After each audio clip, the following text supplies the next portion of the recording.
The same hitchhiker was waiting at every stop for the last 100 miles. A short story by Tobias, narrated by Michael Ross. Ever start dating someone where everything is going a little too well, so you start wondering for no reason whatsoever? No one could be that perfect, and even if they were, then there's no way they would look twice at you. The only logical explanation is that they aren't as perfect as they pretend to be, which leaves you playing detective trying to figure out the catch. Maybe all those little quirks that you find adorable now are going to drive you crazy in a few months. Maybe she even has a dark secret, hard drugs, or hating dogs, or that one time she killed a man with a stiletto heel in a fit of passionate rage. There's an easy solution if you want to find out who someone really is. Take a long-ass road trip with them. If you're still together by the end, then it was meant to be.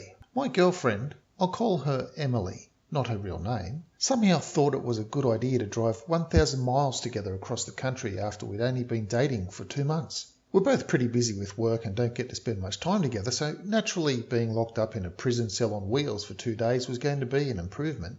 First 100 miles? So far, so good. Holding hands, singing to the radio together, uncontrollable laughter when she found out I knew all the words to Skater Boy. Sue me, it's a catchy song. And if the road ended there and we turned around, we might have lived a long and happy life together. It was when we passed the hitchhiker that everything began to fall apart. Let's give him a ride, Emily said, squeezing my hand. We'll be on this road forever anyway. We don't even know where he's going, I told her. He's probably just going to rob us and steal our car. Which is true of everyone you don't know, and most of them you do as far as I'm concerned. His clean press suit didn't reassure me either. That just meant he'd successfully robbed someone before me, which actually made him even more dangerous. The guy didn't even have a sign or anything.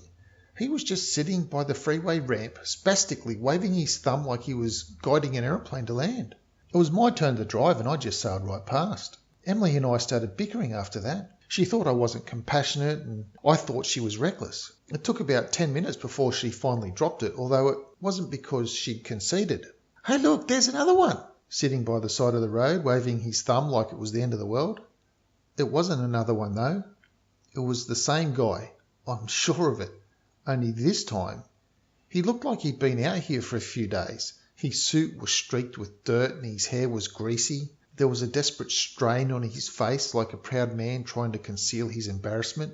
It wasn't just my imagination either. Emily recognised him too. How do you think he got here so fast? She wondered. I don't know and I don't care, I said. This trip is supposed to be about us, so let's not get distracted. My car blew past him and I stayed the course. We started arguing again, and even when we agreed to drop it, the argument just slithered onto new topics. She hated my music. I hated how judgmental she was. I was controlling. She was picking fights over nothing. It kept getting worse until we saw something that shut both of us up real fast. The hitchhiker again. Another 20 miles down the road from where we'd seen him last. The bottom part of his shirt and jacket were ripped to shreds and blood was soaking through a concealed stomach wound. He was stumbling along the side of the road, weaving erratically, wandering straight into the highway at times before pitching off to the side. Emily could not believe that I didn't stop. I couldn't believe that she wanted me to. I was starting to feel really uneasy by this point, and the stress of our arguing was only making it worse. She kept yelling about he was hurt and needed help. She refused to even acknowledge how weird it was that he kept getting ahead of us. She almost caused an accident by grabbing my wheel when I refused to turn around. We drove for the next 50 miles in silence. I turned the radio back on, but she snapped it back off immediately. It wasn't until I pulled off for gas when we saw him again. Face down on the side of the road, shirt and jacket gone, long, even, bloody gashes from his shoulders to his butt, almost like bear claws or something. I stopped the car and parked behind him. Emily jumped out and knelt beside the body. She looked up at me with uncomprehending rage burning behind her eyes like this was my fault somehow. He's dead, she said, standing up. Can I call this into the police or is that too much of an inconvenience for you too? I nodded, absolutely numb. I filled up on gas while she waited with the body until the police arrived. They asked us a few questions, but neither Emily nor I felt comfortable explaining that this wasn't the first time we'd seen him. They took our information and let us get back on the road after about 15 minutes. The car was silent for a long time after that. It was starting to get dark and I kept suggesting places to spend the night, but Emily just shrugged and stared out the window.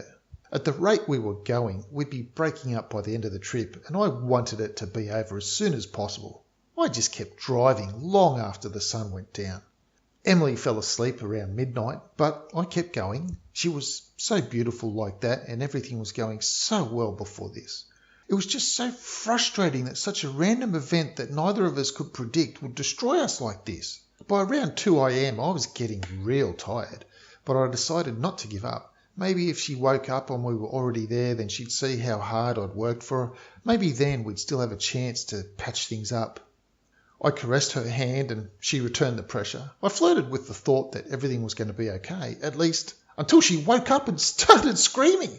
There wasn't any safe shoulder to get off the highway, so I had no choice but to keep going. She shut up quick enough, but it was all about 10 seconds of hysterical breathing before she could explain what was going on. "Behind you, in the back seat!" I glanced back, then back at the road, then back again. The hitchhiker was in the back seat, naked, filthy, covered with black blood and old wounds. His elbows rested on his knees as he leaned towards us, evidently still alive as he cocked his head to regard me curiously. "Get off the road!" Emily started screaming again. "I can't! Get him out!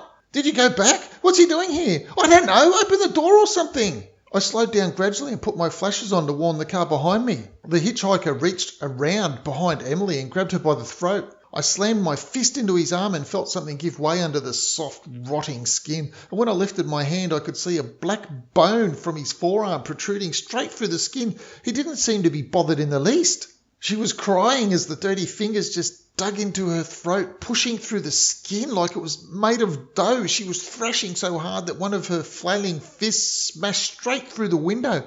I managed to safely stop the car, but there was nothing I could do to break this indomitable grip around her neck. I jumped out of the car and I ran around to the back seat with the hitchhiker. Maybe if I had a clearer shot at him, I could drag him out. I flung open the door and I lunged inside, falling face first into an empty seat.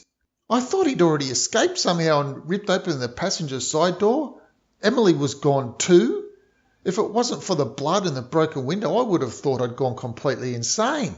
I spent the next hour searching the surrounding area with my flashlight. They were both gone without a trace. I considered calling the police, but I realised if I wasn't already a suspect after the first body was found, then I'd definitely be one now that I was soaked in blood and my girlfriend was the one to disappear. All I could do was get back on the road, drive home and never tell another soul what happened. That was my plan. It wasn't good, but it's all I had. And I would have done it too if I hadn't just passed Emily standing by the side of the road, clean, healthy, waving her thumb enthusiastically in the air. That was a few miles back, but I stopped to write this because I don't know what to do from here. If I see her again, do I pick her up? Or just keep driving and hope for the best? The end. You've just heard The Same Hitchhiker Was Waiting at Every Stop for the Last 100 Miles, written by Tobias Wade and narrated by Michael Ross. This short story was first submitted on the No Sleep subreddit on 21st of October 2017. For more short stories and other information about Tobias Wade, please see the description below where I will link to his Reddit profile and you can find out any other short stories that he's written there. This has been Michael Ross. I thank you.